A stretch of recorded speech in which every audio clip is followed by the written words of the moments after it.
안녕하세요. 여러분의 삶이 눈부시게 빛나길 바라는 루나 펄스입니다. 오늘 읽어드릴 작품은 헤르만 헤세의 단편소설 나비입니다. 제가 읽고 있는 책은 리베르 출판사에서 발행한 세계 단편소설 40에 있는 작품입니다. 오늘도 편안한 마음으로 들어주세요.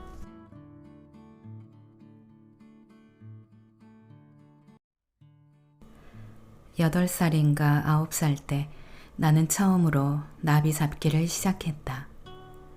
그다지 재미를 느낀 것은 아니어서 다른 애들이 하니까 따라 해보는 정도였다.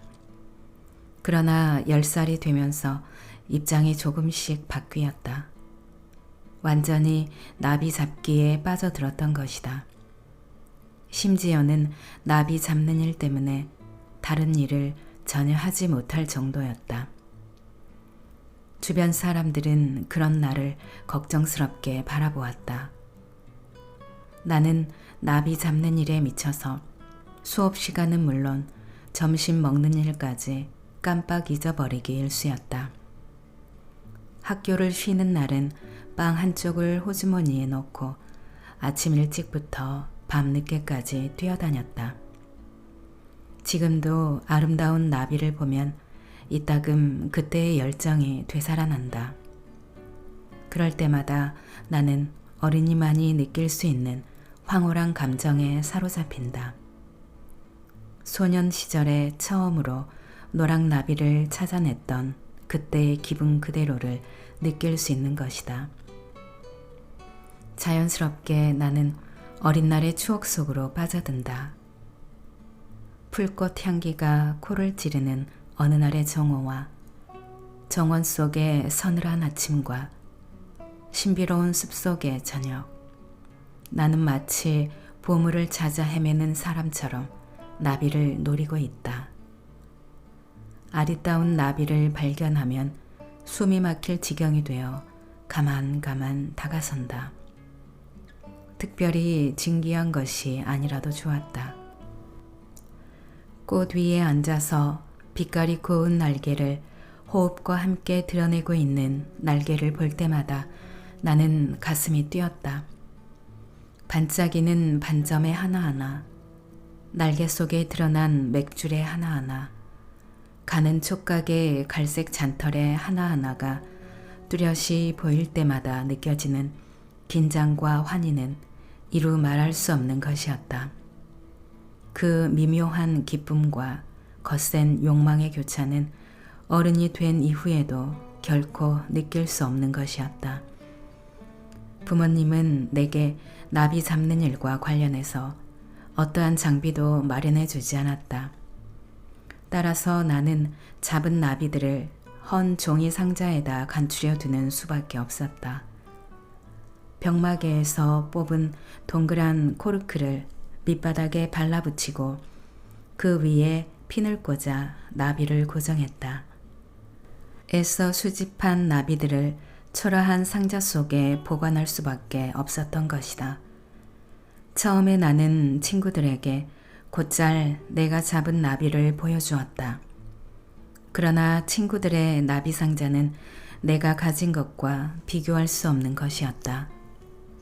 친구들이 가진 것은 대개 유리 뚜껑이 달린 나무 상자에 푸른빛 꺼즈를 친 사육 상자로 사치스러운 것들이었다. 나는 이내 친구들에게 나비 상자 보여주는 일을 그만두었다. 아주 가끔씩 썩 마음에 드는 나비를 잡게 돼도 친구들에게는 비밀로 하고 누이들에게만 살짝 보여주었다. 그러던 어느 날 나는 아주 특별한 나비 한 마리를 잡았다. 우리 고장에서 쉽게 볼 수 없는 푸른 날개의 나비였다. 기쁨에 들뜬 나는 푸른 나비를 이웃집 아이에게 보여주고 싶어졌다. 이웃집 아이란 뜰 건너편 집에 사는 교원의 아들 에밀이었다. 에밀은 흠 잡을 수 없을 만큼 깜찍했지만 약간 건방진 게 흠이었다. 나비 잡는 솜씨는 보잘것없었으나 수집물을 깨끗하고 정확하게 정리하는 솜씨가 뛰어났다. 게다가 그는 나비의 찢긴 날개를 풀로 이어 맞추는 남이 잘하지 못하는 아주 어려운 기술을 가지고 있었다. 어쨌든 모든 점에서 그는 모범 소년이었다. 그 때문에 나는 열등감을 느끼며 그를 미워했다. 나는 그에게 내가 잡은 진귀한 나비를 보여줌으로써 코를 납작하게 해줄 생각이었던 것이다. 에밀은 천천히 푸른 날개의 나비를 뜯어보았다. 마치 대단한 전문가라도 되는 듯한 태도였다. 그는 아주 귀한 나비임을 인정하며 10전짜리 가치는 되겠다고 중얼거렸다. 하지만 이내 눈을 빛내며 트집을 잡기 시작했다. 날개를 편 방식이 나쁘다느니, 오른쪽 촉각이 비틀어졌다느니, 왼쪽 촉각이 뻗어 있다느니, 그 위에 다리가 2개 떨어졌다느니 하며 이죽거렸다. 녀석의 혹평 때문에 나는 좋았던 기분이 형편없이 나빠졌다. 그날 이후 나는 2번 다시 에밀에게 내가 수집한 나비를 보여주지 않았다. 그로부터 2년이 흘렀다. 제법 머리가 굵은 소년이 되었지만 나는 여전히 나비 잡는 일에 몰두하고 있었다. 그때 놀라운 소문 하나가 친구들 사이에 퍼졌다. 이웃집 에밀이 점박이를 번데기에서 직접 길러냈다는 얘기였다. 그건 대단한 사건이었다. 친구들 중에는 그 누구도 아직 점박이를 잡은 아이가 없었다. 나 또한 낡은 책에서 그림으로나 겨우 보았을 뿐이었다. 때문에 나는 누구보다 점박이에 애착을 느끼고 있던 터였다. 몇 번이나 그림책을 들여다보며 언젠가 점박이를 잡고 말겠다고 다짐하곤 했던 것이다. 나무 둥치나 바위에 앉아있기를 좋아하는 갈색의 점박이는 새가 자신을 잡아먹기 위해 다가올 때마다 아름다운 뒷날개를 드러내 보인다고 했다. 그때마다 새들은 겁을 먹고 함부로 덤비지 못한다는 것이었다. 그 점박이를 에밀 녀석이 떡하니 길러낸 것이다. 에밀이 점박이를 가졌다는 소문을 듣고부터 나는 흥분에 휩싸였다. 그것을 꼭 한번 보고 싶어 견딜 수 없었다. 어느 날 나는 식사를 마친 뒤 몰래 이웃집 4층으로 올라갔다. 에밀은 자신의 공구방을 가지고 있었는데 나는 늘 그것이 부러웠다. 나는 발 뒤축을 들고 조심스럽게 에밀의 방으로 접근했다. 다행인지 도중에 나는 아무도 만나지 않았다. 문을 두드려 보았지만 아무런 대답이 없었다. 손잡이를 돌려보니 문은 잠겨 있지 않았다. 나는 조심스럽게 방으로 들어섰다. 실물을 내 2 눈으로 확인하고 싶은 마음이 간절했다. 방에 놓인 2개의 나비 상자를 열어보았다. 그러나 어떻게 된 일인지 점박이는 들어있지 않았다. 나는 고개를 들어 날개판을 살펴보았다. 그 순간 숨이 멎는 듯한 기분에 사로잡혔다. 갈색 벨벳 날개가 길쭉한 종이 쪽 위에 펼쳐진 채 날개판에 걸려 있었던 것이다. 나는 날개판을 끌어내려 털이 돋친 젓갈색의 촉각과 그지없이 아름다운 빛깔을 띤 날개의 선, 양털 같은 털을 가진 점박이를 살피기 시작했다. 나는 이내 점박이를 좀 더 자세히 살피고 싶다는 유혹에 사로잡혔다. 종이책을 떼어내고 꽂혀있는 핀을 살짝 뽑았다. 그러자 4개의 커다란 무늬가 그림에서보다도 훨씬 더 아름답게 찬란한 빛으로 나의 눈앞에 드러났다. 가슴이 빠르게 두근거렸다. 나는 점박이를 손에 넣고 싶은 강한 욕망에 사로잡혔다. 결국 그날 나는 태어나서 난생 처음으로 도둑질을 했다. 점박이를 떼어내어 손바닥에 올린 후 급히 에밀의 방을 나왔던 것이다. 나비를 오른손에 감추고 조용히 층계를 내려왔다. 그때 아래편에서 누군가 위로 올라오는 발소리가 났다. 나비에만 정신이 팔려있던 나는 그제야 비로소 양심의 눈을 떴다. 동시에 온몸으로 불안감이 엄습했다. 들키면 끝장이었다. 나는 나비를 쥔 손을 허겁지겁 저고리 속에 집어넣었다. 부끄러운 생각에 가슴이 서늘해졌다. 계단을 올라온 것은 그 집의 하녀였다. 나는 태연하게 하녀와 엇갈려 현관을 나섰다. 얼굴이 홍시처럼 달아오른 가운데 팔다리가 덜덜 떨렸다. 등에서는 식은땀이 흘렀다. 양심의 소리가 나비를 가져가서는 안 된다고 속삭였다. 괴로운 심정으로 나는 잠시 망설였다. 결국 나는 다시 발길을 돌려 에밀의 방으로 들어섰다. 주머니에서 손을 뽑아 나비를 책상 위에 꺼내놓았다. 점박이는 앞날개 하나와 촉각 하나가 떨어져 있었다. 나는 울고 싶어졌다. 떨어진 날개를 조심스레 주머니 속에서 끄집어내려고 하니까 그나마 산산이 바스라져서 이어붙일 수조차 없게 되었다. 도둑질보다도 아름답고 찬란한 나비를 내 손으로 망가뜨렸다는 사실이 나를 더 괴롭게 했다.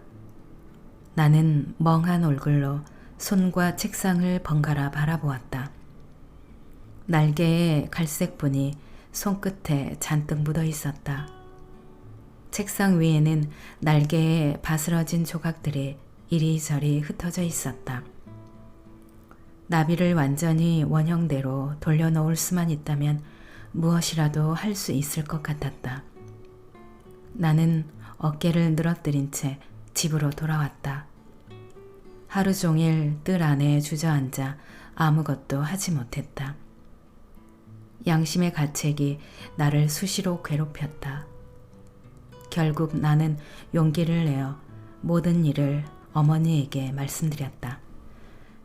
어머니는 슬픔에 잠겨 내게 충고했다. 에밀을 찾아가서 사실을 고백하고 용서를 빌어라. 그것밖에는 아무런 길이 없다. 정 안 되면 네가 가진 것 중에서 하나를 주겠다고 해보렴. 만약 그 상대가 에밀이 아니었다면 나는 서슴지 않고 찾아가 용서를 빌었으리라.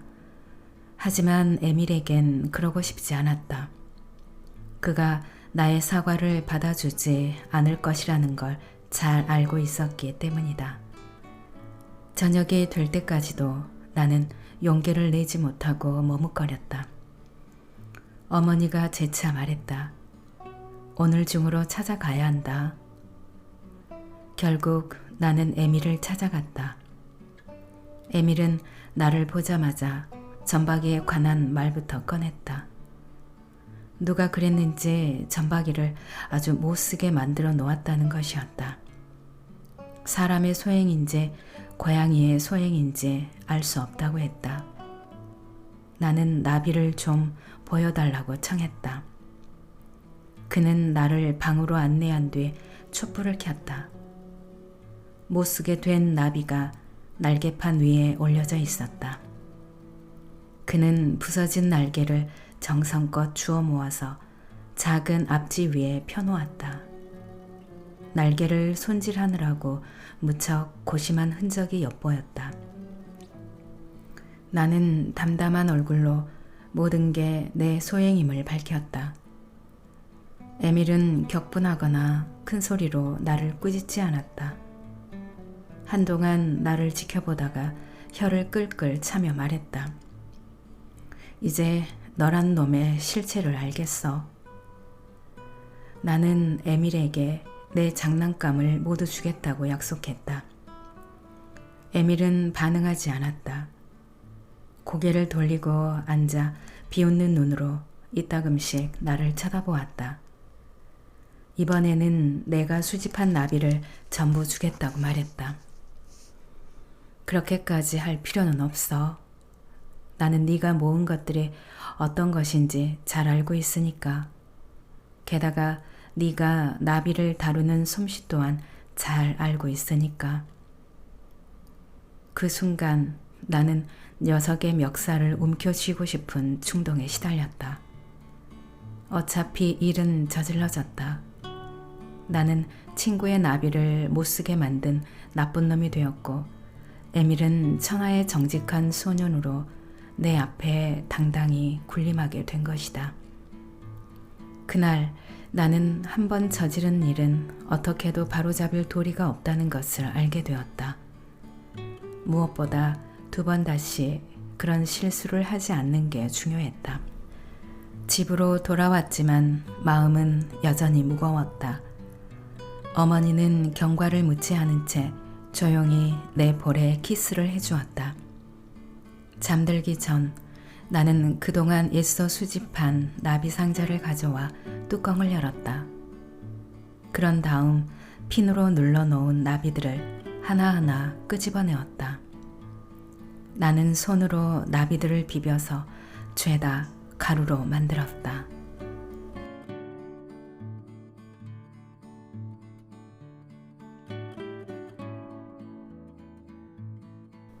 낭독은 여기까지입니다. 여러분의 구독과 좋아요, 댓글은 저에게 큰 힘이 되는 거 아시죠? 오늘도 끝까지 들어주셔서 감사합니다.